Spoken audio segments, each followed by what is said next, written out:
dedicated to cannabis and hemp. So I will give directly the floor to Dr. Fawzi Bakawi, the director of INRA, to introduce this mini-series of webinar. The floor is yours, Dr. Bakawi. Thank you, Dr. Benjaloun, and welcome to everybody on this webinar. I would like to also thank the organizers, in particular Dr. Benjaloun, for organizing the webinar series, and especially this mini webinar special series on cannabis and hemp.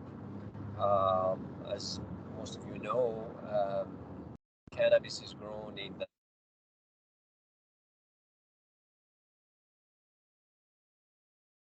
part of the Morocco. Recently, the government has legalized cannabis and is putting in place regulations so that it's grown legally.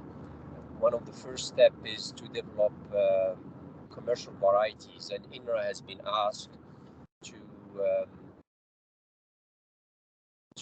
develop some of the varieties based on the local ecotypes. As it is part of the INRA mission to do genetic conservation, we also started collecting some of the material and starting doing some of the characterization.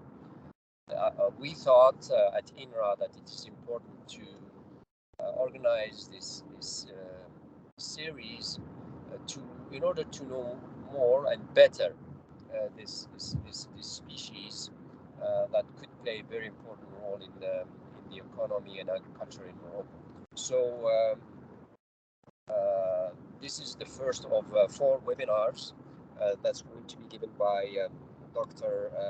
Abdelfettah Berrada, and I will let Dr. Benjaloun introduce him in more detail later. The other components of the webinars, as shown, we will have, so Dr. Berrada will speak about the legalization and cultivation in the US of hemp, and the next webinar will be by Dr. Yasri Abdelaziz, who will speak about the medical usage of cannabis and its potential applications. And then we will have Professor Marzouki Abdelrahman that will speak about cannabis in Morocco, natural history, and potential application. And then the last series by Dr. Jose Celedon from Canada that will speak on recent advances in cannabis genomics and its implication for breeding program. So we believe that this webinars will help us understand better this species, and we expect that there will be some research activities in Morocco that will be undertaken, and that these seminars will be useful to all our students and researchers in this field. On that, again, I'll thank you for participating to this webinar, and thank the speakers and the organizer. Dr. Benjaloun, it's yours. It's up to you. Thank you, Dr. Bakawi, for this nice introduction and for all the effort made into this series of webinars. So I will have the pleasure to introduce, as said by Dr. Bakawi, I will have the pleasure to introduce Dr. Abdelfettah Berrada, who is our guest speaker today. So Dr. Abdelfettah Berrada grew up on his family's farm in the province of Sefrou. He majored in agronomy, production vegetal at IAV Hassan II, and later in 1983, he earned a PhD in agronomy at the University of Nebraska-Lincoln in the US. He devoted his professional career to agronomic research and outreach in Morocco, Niger, and in the US. From 1993 to 2019, he worked for Colorado State University as a research scientist and Research Center Manager. He began working on hemp in 2015 and continues to do so as a researcher, consultant, and crop insurance specialist. In his space time, he likes to read, write, grow trees, and do fun things with his wife and children. So before giving the floor to you, Dr. Berrada, and going further into this session, I want to ask all the participants to mention their full names and affiliation in your ID in this session. Please do it. It will be helpful. Thanks. Also, I would like for the organization of this session, I would like to mention that the main talk will take up to 35 minutes by Dr. Berrada. Then we will have the Q&A session that will take up to 20 minutes. For the discussion, please post your written questions via the chat. Please do not wait until the end of the conference to ask them. You can post your question in English or French. So we look forward to listening to you, Dr. Berrada, and to knowing more about this exciting topic. Thanks.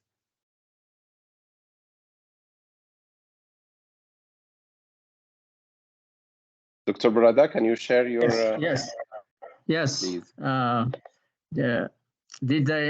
I just shared, is it, can you see it? Yeah. Can you see it? Yeah. Can you see my screen? No. Okay. Yeah. So you want me to go ahead? Do you want me to go ahead and start?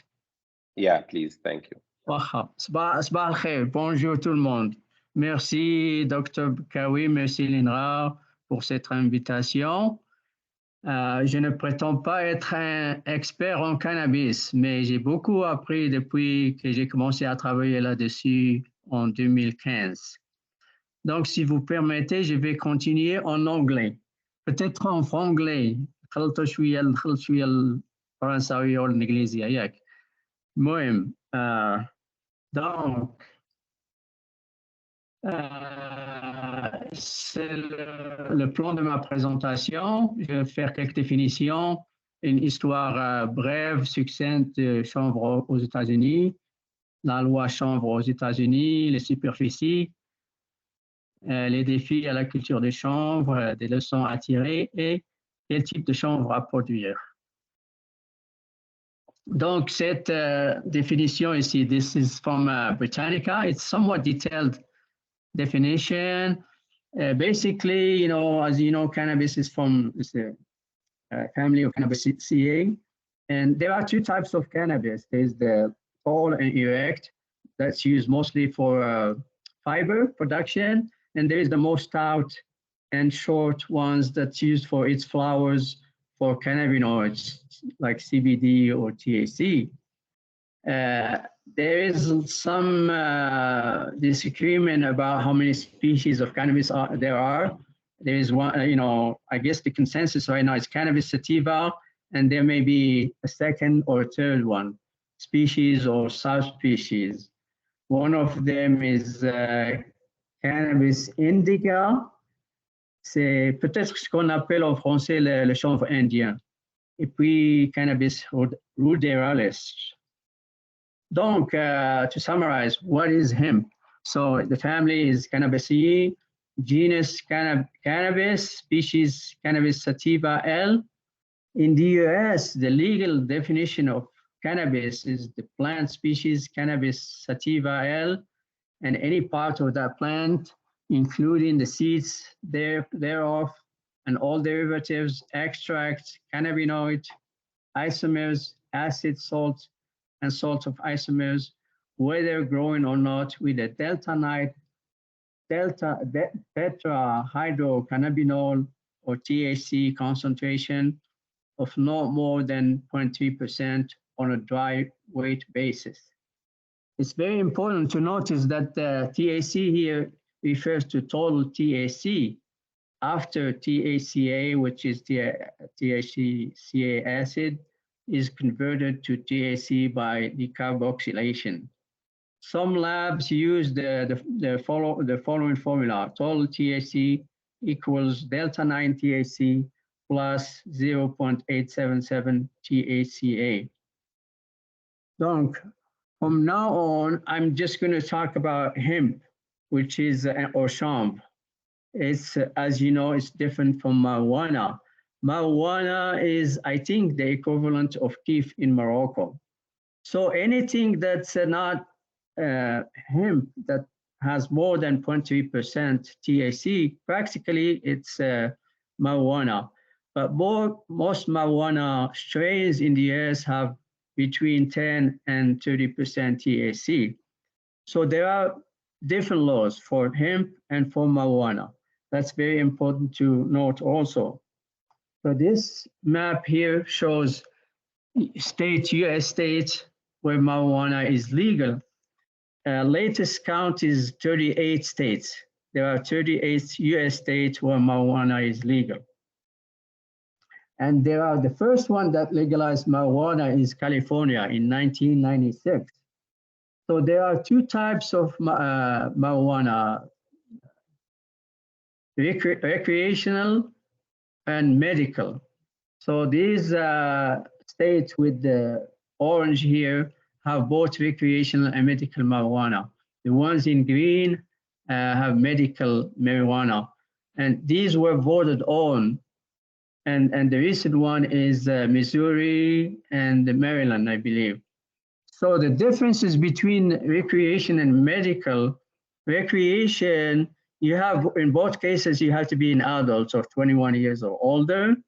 But for recreational, you have the right to possess 1 ounce of marijuana, which is about 28 grams. And you can also grow 6 plants of marijuana at your home. For medical, you can possess as much as 2 ounces, which is about 57 grams. You need a permit from the state where you live, and you need a prescription from your doctor to treat whatever medical illness you have, whether it's cancer, whether it's PTSD or some other illness. And laws vary somewhat from state to state, marijuana laws. So that's it for marijuana. I'm going to talk now about hemp. And again, so why the renewed interest in hemp? In the early 1900s, the Popular Mechanics magazine claimed that there are up to 25,000 uses of hemp. I think that's exaggerated, but there are certainly dozens of uses, whether it's from the stalk, whether it's the bast, which is the outer layer of the stalk, the hemp stalk, whether it's from the herd, the inner core of the hemp stalk, for textile, for building materials, animal bedding, mulch, paper, etc., or whether it's from hemp seeds, whether it's the nut or the oil for food products and food supplements, personal care, and industrial products, or whether it's from the leaves, the inflorescence, or the leaves here, or the inflorescence, for medical and cosmetic uses, antimicrobial soap, insecticide. So there are a lot of uses, as you know. So the US, I believe, started importing hemp mostly for food products in 1998. And in 2012, here this graph shows the US imported $20 million worth of hemp products. In 2019, about $92 million of hemp products. So the idea here is, why not produce hemp locally here in the US? So this is hemp sales in 2017. It totaled $820 million, of which 23% was for CBD, 17% was for food, 6% for food supplement, 22% for personal care, 13% for textile, and 18% for industrial uses or other industrial uses. The sale of hemp product is supposed to double by 2025. So I'm going to talk to you a little bit about the history of hemp in the US. So hemp was, or cannabis in general, was introduced to the US by settlers, by early settlers. In the 1700s, American farmers were required, required to produce, to grow hemp. In 1937, which is another very important date, the Marijuana Tax Act imposed a tax on all cannabis sales, whether it's marijuana or hemp. That really slowed down hemp cultivation or cannabis cultivation in general. Another important date is 1942. You know, following World War I, then before World War II, there was farmers, American farmers were encouraged to grow hemp. The program was called Hemp for Victory program, and over 150,000 acres of hemp were grown, about maybe 65,000 hectares. So to produce ropes, to produce bags and clothes and etc. for the military, basically, to support the war efforts in Europe. So another very important date here is 1970. That's when the Controlled Substances Act classified hemp as an illegal Schedule I drug, same thing as marijuana. That really made a stop to the cultivation of cannabis in general, whether it's marijuana or hemp. Then in 2014, we had the Farm Bill, the 2014 Farm Bill that allowed hemp cultivation for research and development in half a dozen states, including Colorado. And in 2018, the Farm Bill of 2018 legalized the cultivation of hemp in the whole US and removed it from the Drug Enforcement Agency's schedule of controlled substances. That's very important date here. In 2021, the USDA's final rule was issued and became effective. This rule established the rules and regulations to produce hemp in the US. States develop their own program, their own hemp programs, and those programs have to be approved by USDA. States that don't have their own hemp programs, farmers in those states can grow hemp under the USDA program.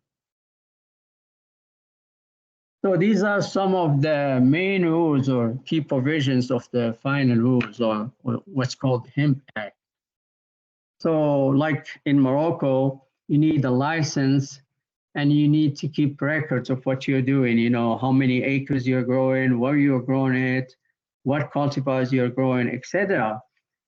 In Colorado, it costs $500 per acre, plus $5 for every additional acres to get a license.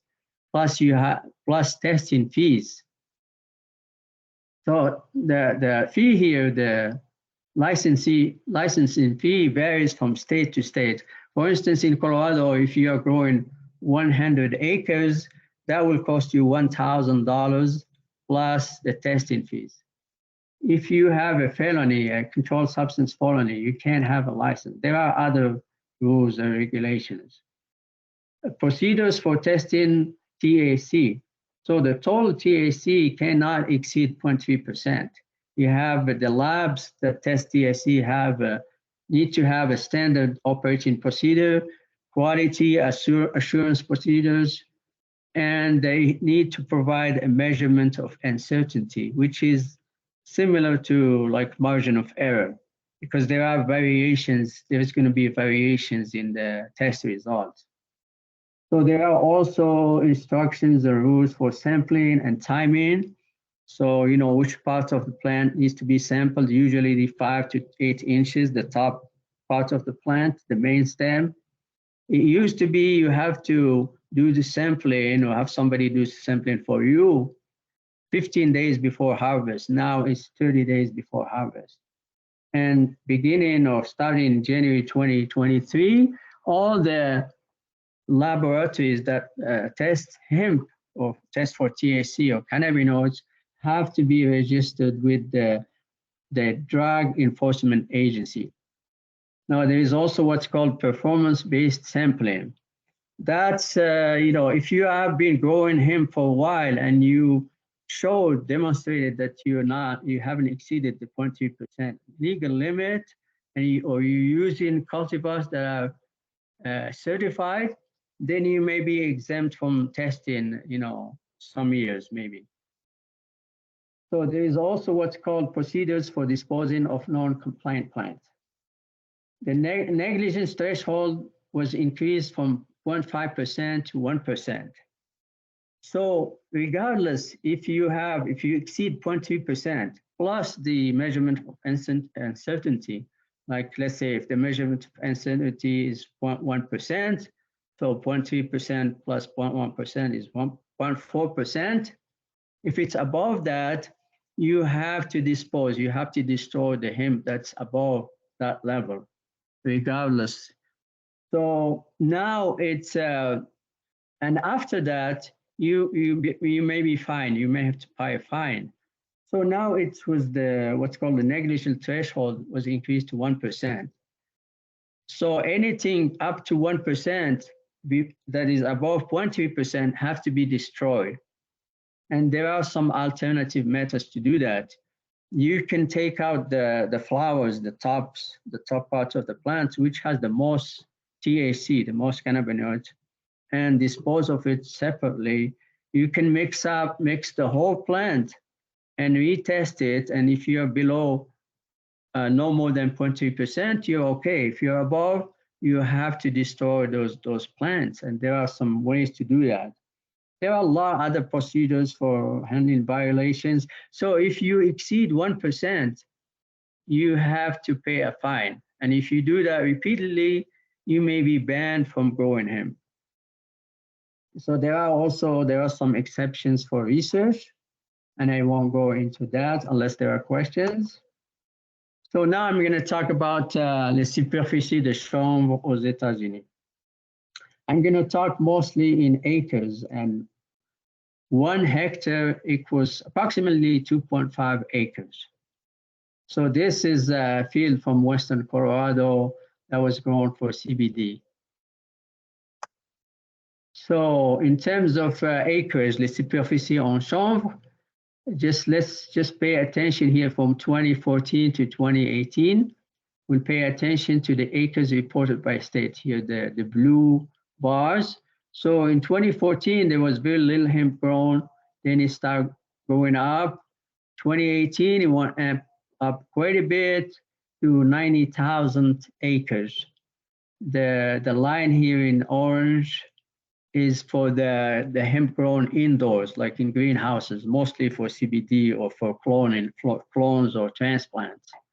So same trend, very little, and then early on, and then it went up drastically to almost 70 million square feet of greenhouse space, which is about 7 million mètres carrés, 7 millions de mètres carrés à peu près.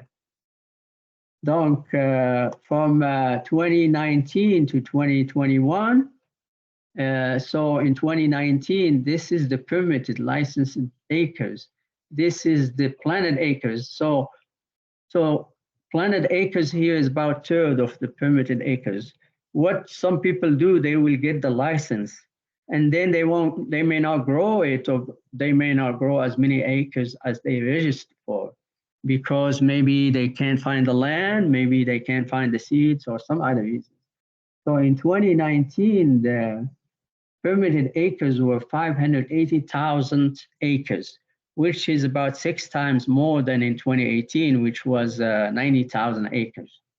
Then the acres started going down significantly, and it continues to go down. Even in 2020, there was a big drop in hemp acres in the US. So Colorado here, the same trend. These are the bars are for outdoors, like in the champ, la chanvre au champ, dans le champ. So there was very little in 2014. Then it started going up, and in 2019 there was almost 90,000 acres. in terms, and then it went down to quite a bit in 2020. This red line here is for the indoors production. Again, the same trend kept going up here. 2018, 2019 was about 15 million square feet of indoors greenhouse hemp. And then it went down, not as much as the outdoors, went down a little bit in 2020. So this map here shows for the whole US. I'm not going to spend much time on this, but you see here New York in 2020 had the most, New York State, 25 to 35,000 acres. You see Colorado. Colorado used to be the leader, still the leader, but doesn't have as many acres as before. So you see Colorado, Montana, Illinois, Louisiana, Kentucky, Tennessee, North Carolina, Florida. Those are the top hemp growing states in the US. So, to summarize the hemp acres in the US, donc il y avait un départ timide au début, et puis une apogée en 2019, peak in 2019, et une diminution, une chute après. So, pourquoi ça? Donc, some states didn't legalize hemp until recently, 2018, 2019, and so forth. There was a lot of misinformation at the beginning. There was a lack of adapted varieties. There was a lack of quality seeds. A lot of the seeds, especially for fiber, for grain, were imported from Europe. And some of the seeds had very low quality, very low germination rate. So there were some problems at the beginning, like 2014, 2015, 2016. And then, so what happens also, there were some economic analysis that were done and showed that you can make, like with CBD especially, you can make a lot of money growing hemp for CBD, $15,000 or more per acre. So a lot of people got into growing hemp, even people who never grow hemp before, people who never grow anything before. And there were a lot of investors who got into the action. So the acres, as I showed you before, went up drastically, very much, a lot. So what happened, and there was also an imbalance between the production and the capacity to process and to test the hemp. Because now you have to test all the hemp that you have on your farm, not just before it used to be 1% to 5%, but at random now you have to test all of it by variety or by lot. So what happened? So the production, there was a lot of production, especially of CBD in 2019. So the prices went down a lot. And there was a lot of hemp that farmers that couldn't sell their hemp. So they just stored it in their warehouses. So the other, I guess, challenge is the legislation, regulation. So the cost of getting a license, the cost of testing, you have to provide a report on a regular basis. If you exceed 0.3% THC, you have to dispose of the hemp that exceeds the legal limit of 0.3%. And there is competition with other crops. So also there's the problem of cross-pollination, which is not a big problem, not a big issue yet, but it can be. If, for instance, I'm growing hemp for CBD and my neighbor is growing hemp for fiber of grain, and the pollen in the hemp can travel several miles. So it can ruin my hemp, it can ruin. Or also if I'm growing marijuana, that's a big problem. So that's gonna be a problem, from now on, as we go on and we grow more cannabis in general. So I'm going to tell you a little bit about the types of hemp grown in the US and their uses. So the main one is for flower, hemp grown for flowers. It's grown from transplants or clones. That's for cannabinoids like CBD or CBG. And that's for smokables and, again, cannabinoid extract. Grain, the second one, from seeds. for food and food supplements and bird feed, etc. Then textile for fiber, and that's becoming more and more popular. Hemp for fiber in the US for textile construction, bioplastics, paper, animal bedding, etc. There is also dual use. There are more and more farmers that are growing hemp for dual use, for instance, for grain and fiber to increase their profitability, to increase the economic viability of hemp. Some considerations before I go on.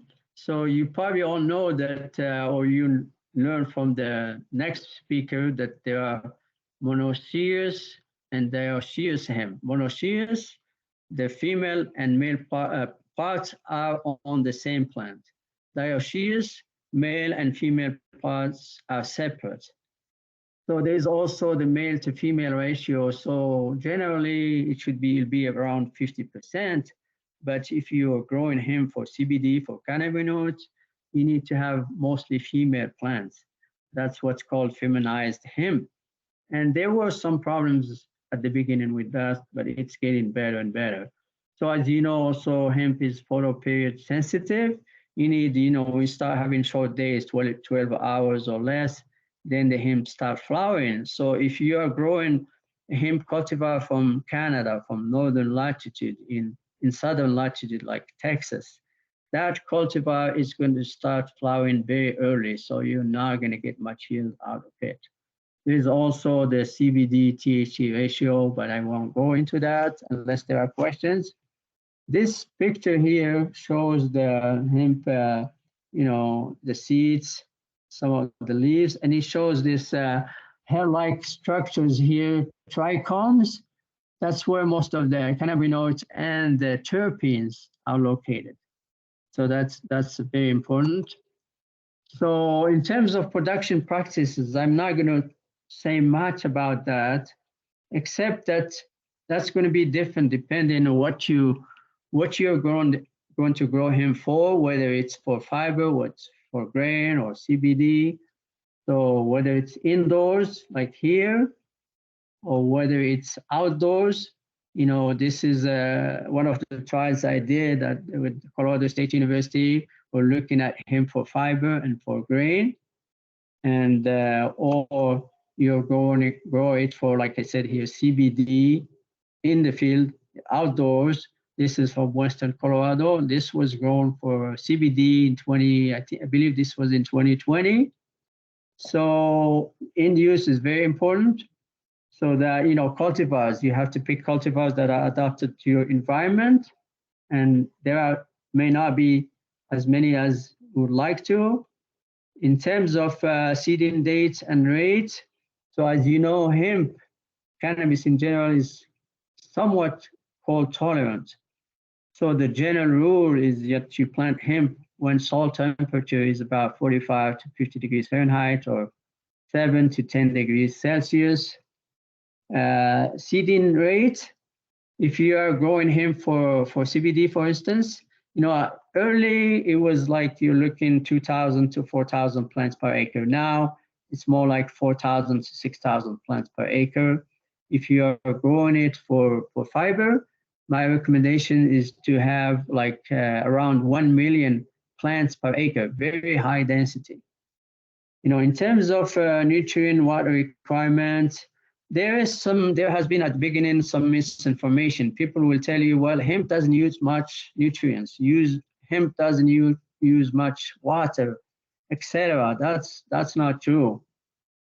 If you are going like this field here, you may need up to 200 pounds of nitrogen per acre. Water, the same thing, depending on your location, evapotranspiration, length of the growing season, you may need 18 to 22 or 24 inches per acre. I don't know how that translates into cubic meter, maybe 1,500 to 2,000 cubic meter. I may be wrong. Also, in terms of pest control, we don't have a lot of pest problems with hemp, not yet, but it can happen. The more you grow, the longer you grow hemp, the more insects and disease you see. And so that's hemp can have, there are a lot of pests that attack hemp. So also in terms of harvest and post-harvest considerations, there are a lot of things to consider there.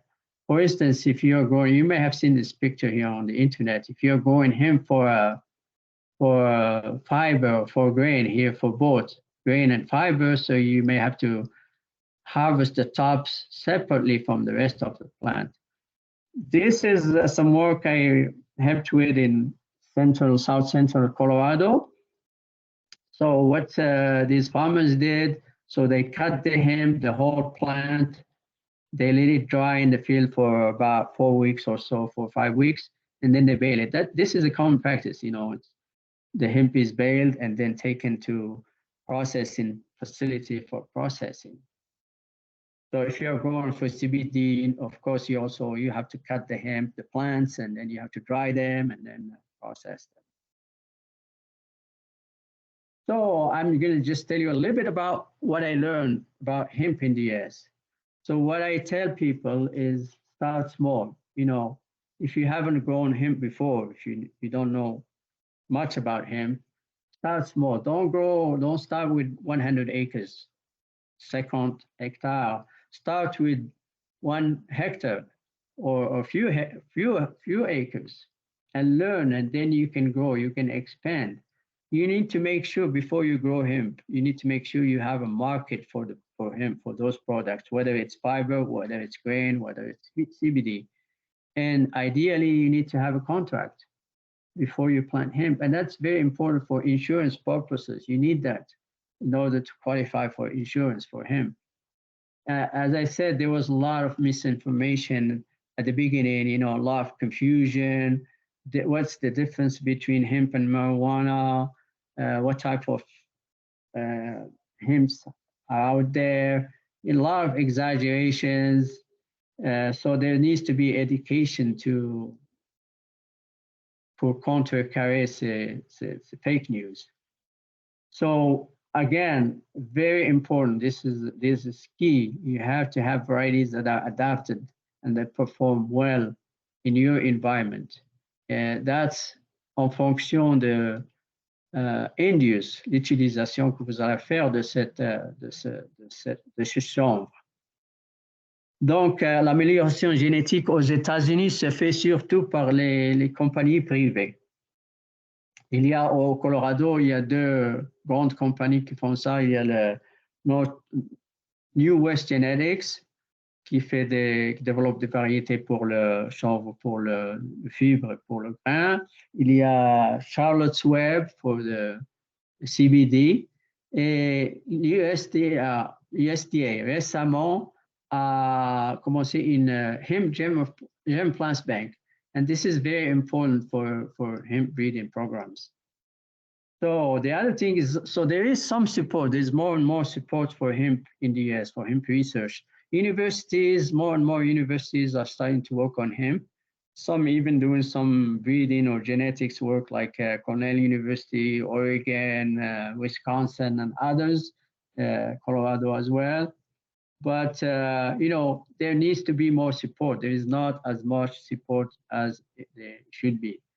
And I mentioned the competition with other crops.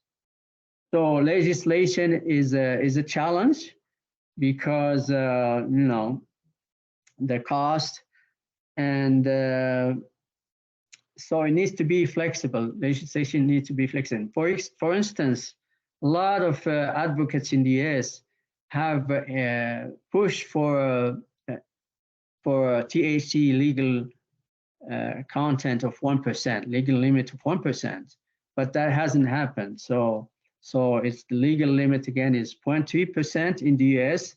It's the same in Canada. It's the same in European Union, and it's the same in other countries, 0.3%.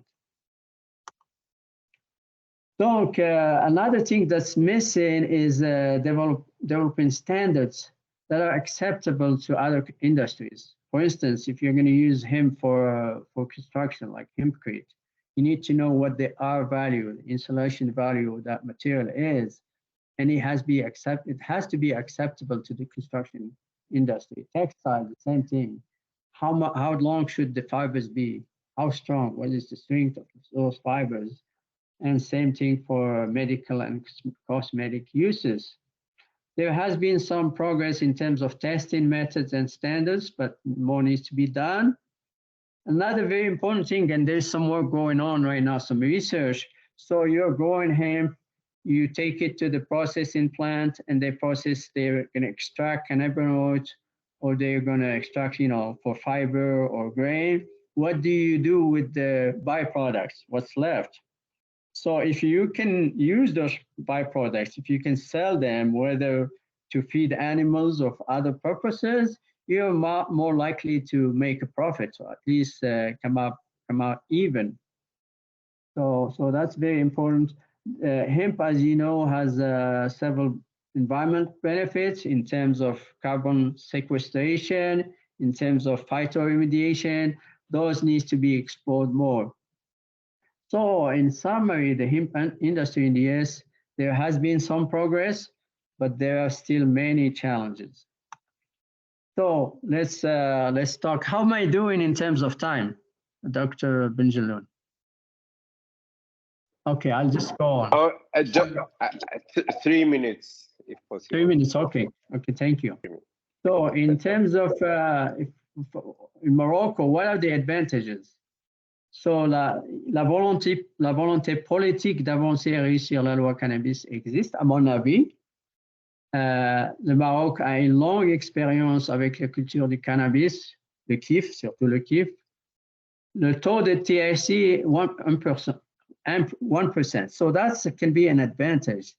There are a few other countries that have a legal limit of 1%. I think Mexico is one of them. I don't know, Uruguay, Czechoslovakia, a few others, not too many. Even China and India have a legal limit of 0.3%. So that can be an advantage. It can be a disadvantage as well. So il y a un milieu propice pour les investissements privés au Maroc. Il y a des recherches en cours ou planifiées sur le cannabis par l'INRA et des universités marocaines. Il y a pas mal de conférences et rencontres d'information. Et il y a des advocates, cannabis advocates. I think there is at least one association, cannabis association. Il y a peut-être des coopératives qui sont formées, en train d'être formées. Tout ça, ce sont des atouts, mais il y a aussi des défis. À mon avis, je n'ai pas lu la législation, le cannabis en détail, mais j'ai lu pas mal là-dessus. Alors, je pense qu'il y a beaucoup encore à définir, qui reste à définir. Donc, l'application de la loi n'est pas encore bien rodée parce que c'est nouveau, c'est normal. Mais j'ai appris il y a quelques jours qu'il y a 10 permis qui ont été that were issued for cannabis production in Morocco, et c'est un bon départ. I think there is not a clear distinction between chanvre, hemp, and cannabis or kiff in Morocco. I think maybe, and I may be wrong, you correct me if I'm wrong, I think maybe there should be separate legislation, one for cannabis, for hemp, and one for marijuana, same way as here in the US. I think that would be very helpful, because otherwise, how can you expect farmers who are growing kiff now to switch to hemp and make a profit? I don't know. I need to work on this, and I will appreciate your opinion on this. So, il y a un climat propice pour la culture du chanvre, mais les ressources en eau et en terre sont peut-être limitées et peut-être même fragiles. Par exemple, dans les régions montagneuses, ce que j'ai lu, c'est qu'il y a des problèmes d'érosion, etc. La mécanisation et la récolte, la transformation du hemp, ça peut poser un problème, comme je disais tout à l'heure. Si on cultive des chanvres qui est à 3 mètres ou 4 mètres de haut, c'est un peu difficile de faire la récolte, surtout avec des machines. Donc, j'ai parlé du taux de THC, le taux légal. Ça peut être un avantage et ça peut être un désavantage. Par exemple, if you are growing hemp and making hemp products, and you want to export to the Europe or to the US or Canada, that could be a problem. It has to meet the legal limit in those countries, which is 0.3%. So, pour conclure, je vais donner une petite réflexion sur le type de cannabis, le type de chanvre à produire. Donc, vous savez, il y a une multitude de produits et d'applications. Pour le CBD, CBG, il y a ce qu'on appelle niche markets. Ce sont des marchés qui ne sont pas grands, mais parce qu'on n'a pas besoin de beaucoup de superficie pour produire du CBD ou CBG.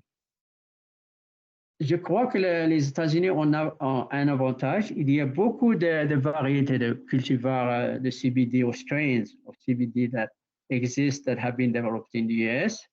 And there are, the methods of extractions have been refined. And so another thing with CBD or CBG, you can buy equipment that's not very expensive, a few $1,000s. You can extract CBD at home on your farm. You can do that easily. But the challenges for CBD and CBG, FDA, Food and Drug Administration. The only product that has been approved by FDA so far is what's called Epidiolex. C'est un produit pour lutter contre les, seizures. So that's the only one. There is a lot of hemp products sold in the market here in the US, but they haven't been approved. The FDA hasn't issued a ruling yet because they don't have enough data. There's a lot of research going on, but they don't have enough data to come up with a ruling yet. That may happen next year, that may happen in 2024. So when that happens, some of the products that are being sold now might not be legal anymore. And then there's going to be rulings about the doses, how much do you need in different products, whether it's for medical uses or for cosmetics or others. Now, there are also some people who are afraid that big pharma will take over. They're going to start growing those products for CBD, CBG, other cannabinoids themselves. So that's a big challenge. But I think for Morocco, that's something that Morocco can do very well. Moroccans can do very well. In terms of grain, hemp for grain, Canada is the main producer of grain, of hemp grain. So, but again, also Morocco, that can be done, obviously that can be done very well. In terms of fiber for textile and other uses, I think the advantage right now is for China and Europe. The US also is getting into that quite a bit, but for that you need you need a lot of acres. Il faut avoir une grande superficie. Il y a des difficultés pour la récolte, mécanisation de la récolte. Il y a ce qu'on appelle rétine. On peut parler de ça tout à l'heure si vous voulez. Il y a la décortication, etc. Aux États-Unis, la tendance nouvelle est de produire le chanvre pour de fibres et pour le grain, ou bien pour le fibre, pour le CBD, et ça permet pour la rentabilité, c'est bien comme ça. Il y a aussi le THC avec ou sans CBD. Je pense que ça, c'est très important pour le Maroc. C'est très important, le Maroc a une expérience. Si c'est fait pour des utilisations légales, je pense que ça sera une très bonne chose pour le Maroc. C'est pourquoi j'ai suggéré que peut-être il faut des législations séparées. Une pour le chanvre et une pour le marijuana ou le kiff. Donc, avec ça, je pense que je vais m'arrêter. Et merci beaucoup si vous avez des questions. Et I hope it's raining in Morocco right now. So thank you very much. Thank you, Dr. Berrada. It depends on the region. Here, for example, where I'm, there is no rain until now. We'll wait. Thanks for this great presentation and for sharing your experience with us. So there's no questions in the chat. I see Dr. Bekawi who would like to react. Dr. Bekawi, the floor is yours.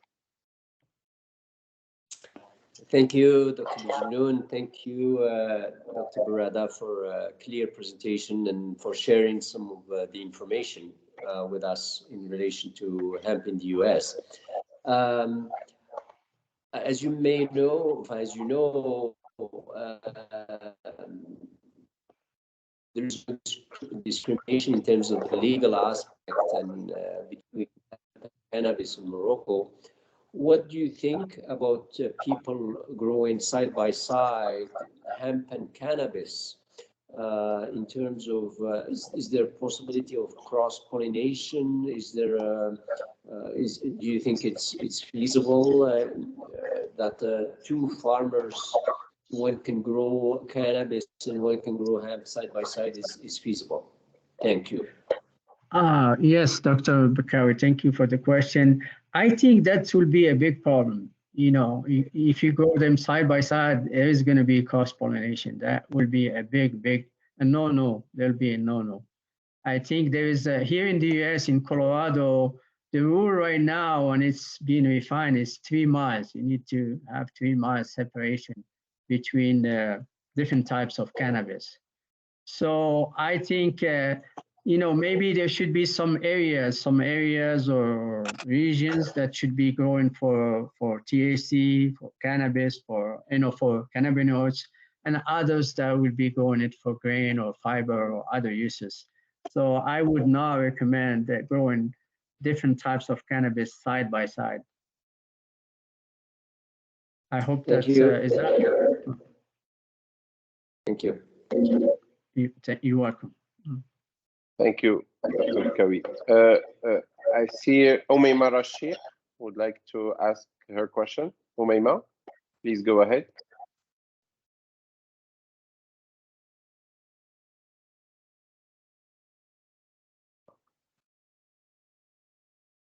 Umayma, you are muted.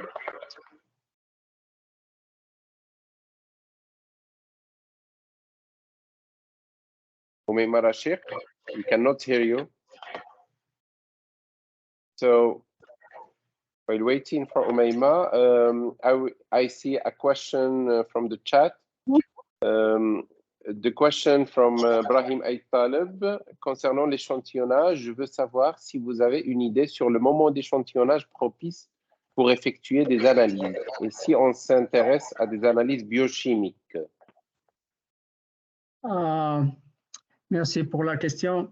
Bon, sur la loi Hemp Chambre aux États-Unis, c'est 30 jours avant la récolte. Ce qui fait, quand les fleurs, quand il y a full flowering, full bloom, or even after that, when the seeds are starting to form and remplissage des graines, floraison, je pense qu'au moment de la floraison, c'est le bon moment de faire l'échantillonnage pour le THC ou le CBD ou autre cannabinoïdes. Avant, il y avait, c'était plus strict. Maintenant, on peut faire la fleur, les fleurs aussi some leaves, you know. Ce qui fait, c'est un peu moins strict qu'avant. Mais il y a beaucoup d'instructions là-dessus. Je peux vous envoyer des informations là-dessus. Okay, the next question, maybe by Dr. Bakari.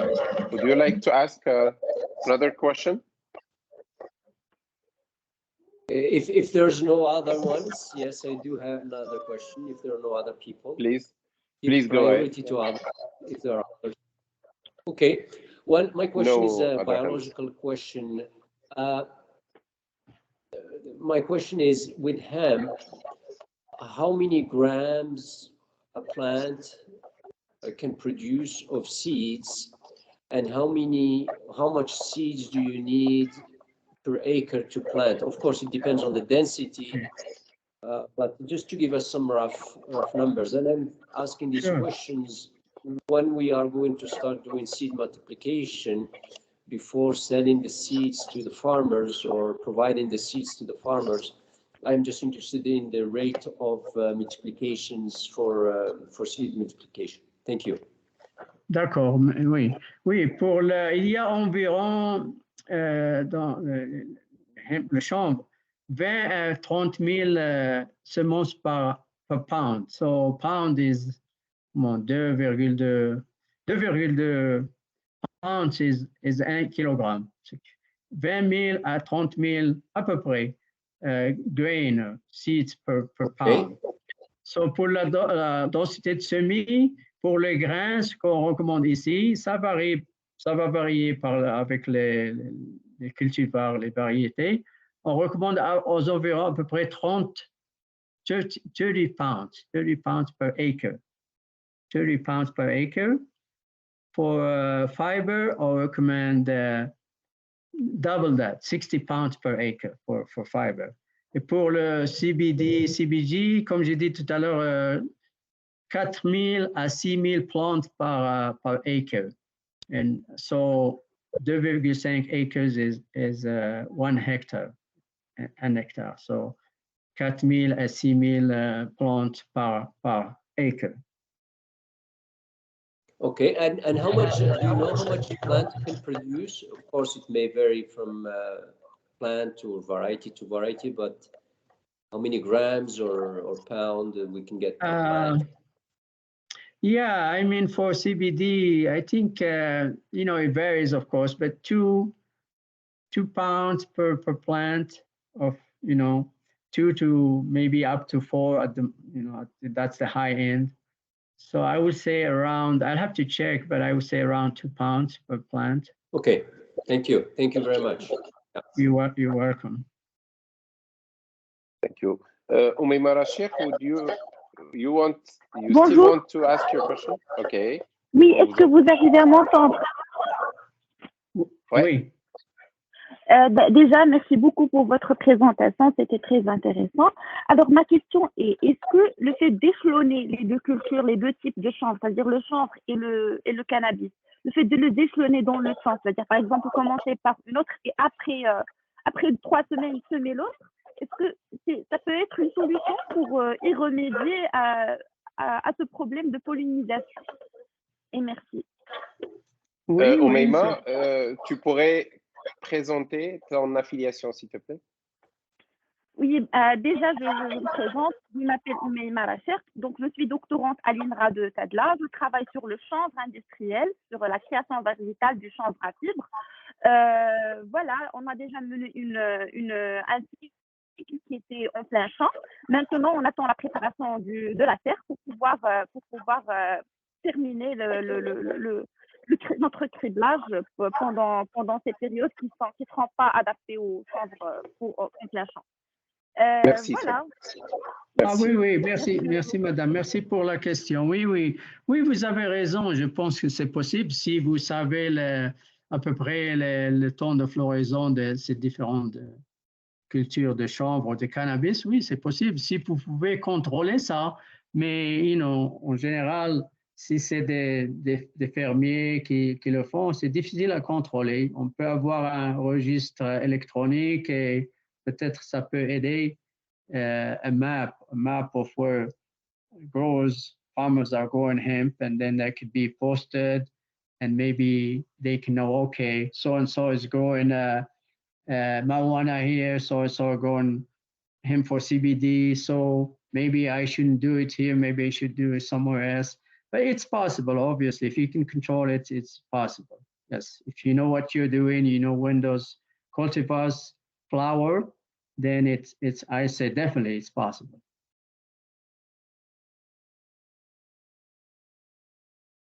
Perfect. Thanks.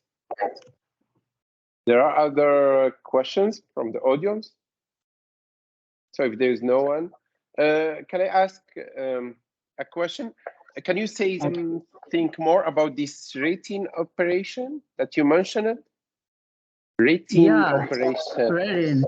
Yes, rating, if you're growing hemp for fiber, is very important. So there are different methods, several methods of rating.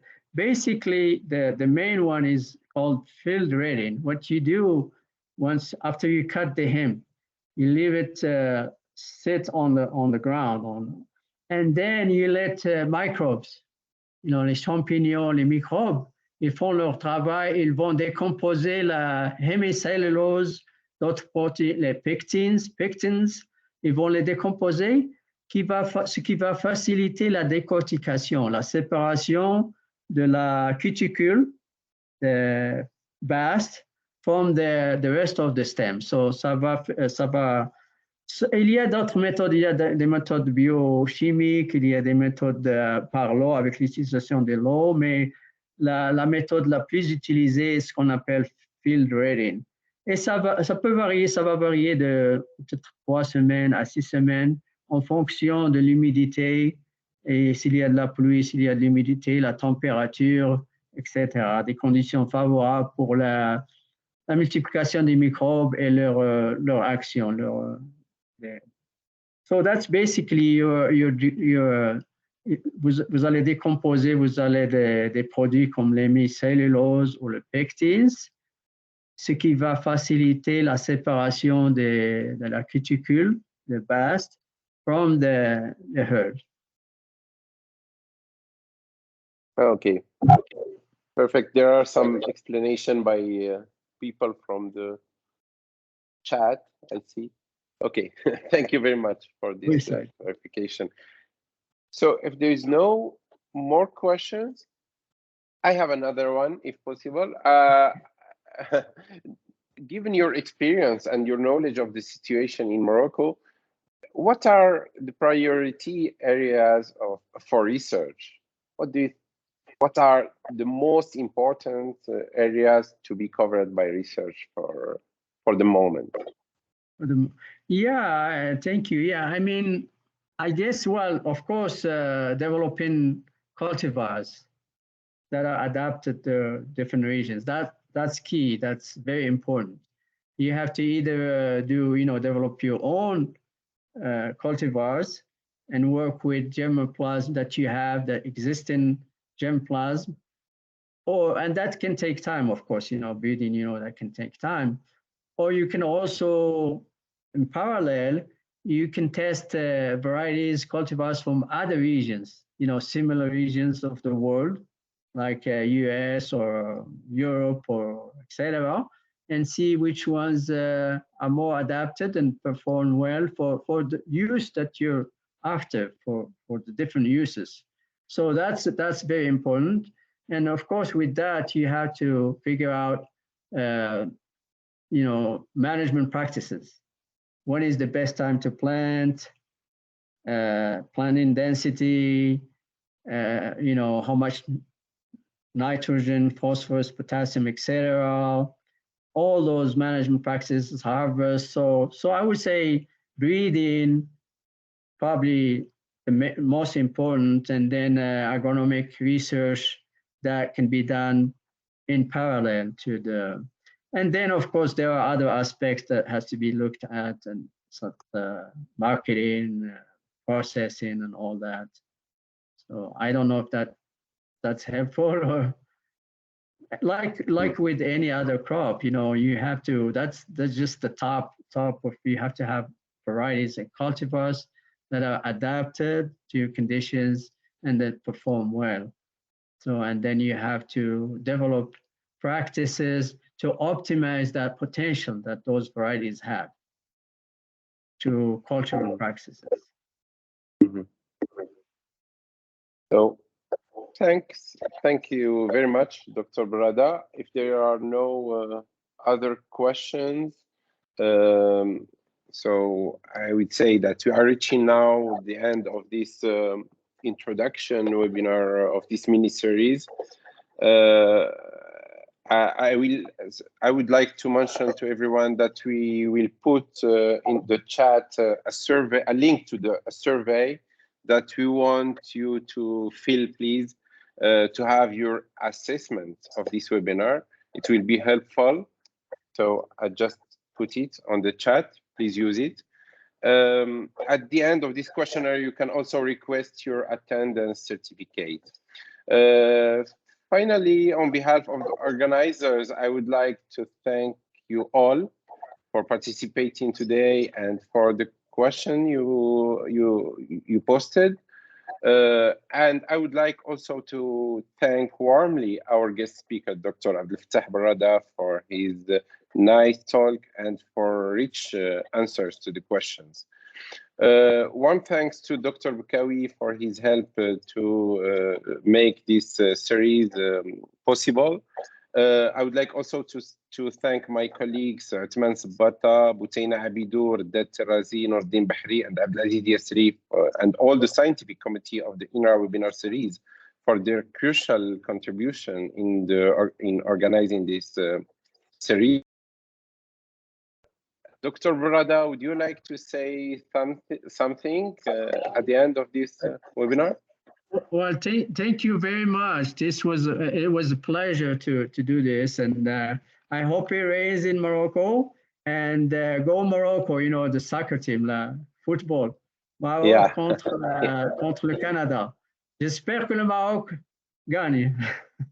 Yeah, in 15 minutes. Thank you very much, and thank you very much, and thank you very much.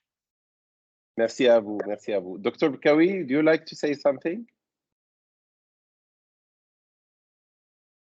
Just to say, reiterate, thank you to Dr. Berrada for initiating this seminar. Was interesting, and probably we'll have a lot more other questions as we initiate and start the research work on cannabis and hemp, and look forward to interacting with you, Dr. Berrada. Thank you. Thank you. Merci. Merci. Okay. Thank you to all. The next webinar in this mini-series is scheduled in 2 weeks. It will be given by Dr. Abdelaziz Yasri. He will talk about therapeutic application of this species. In addition to this mini-series of webinar on cannabis, we are organizing another webinar in a week, which will be announced shortly, maybe tomorrow. So see you in a week. Thank you all. We hope for a good success for Moroccan team. Bye-bye.